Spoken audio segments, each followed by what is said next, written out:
Hi, this is Jeremy Clark from St. Patrick Catholic School in White Lake, Michigan. I'm the principal here, and Mr. Peace has been coming to us before I was the principal for the last 4 years, and we keep calling him back. This year he actually had 2 assemblies, one for 5th through 8th grade, one through kindergarten through 4th. Previously it had been just middle school that he came in and impacted, but we wanted him to speak to all the students.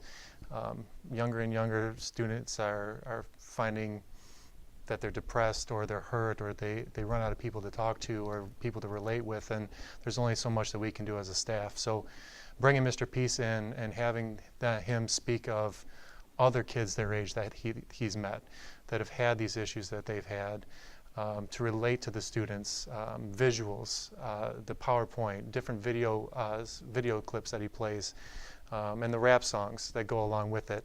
One of my teachers even caught one of the background tracks. It was by one of her favorite artists. But all this together, the energy, the emotion that he displays gives them an outlet. I think it makes them understand that they're not the only one.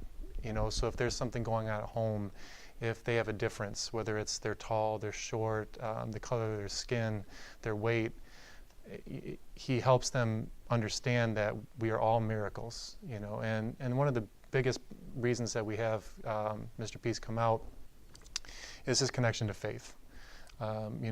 Christ said that the greatest commandment is to love the Lord your God and love one another. And we always try to do that here. We teach about kindness, we teach about love, we teach about respect, and it's the same message that he gives. And he always starts and ends with that it is all done through the power of Christ our Savior. And I've recommended him to other principals who have also recommended him to other schools because he's been so impactful. Being from our area, being from Michigan, and now being a nationwide speaker, we've always supported Mr. Peace and will continue to do so. And just on a personal note, he was one of the first people that I actually told about my diagnosis of Parkinson's disease 4 years ago. And he and I had a moment. He prayed over me. He still prays for me, and I pray for him.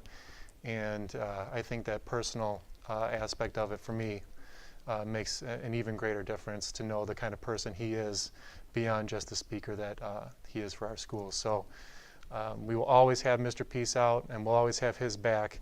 And we're all miracles, and we're just grateful that he comes out year after year to share that with our students.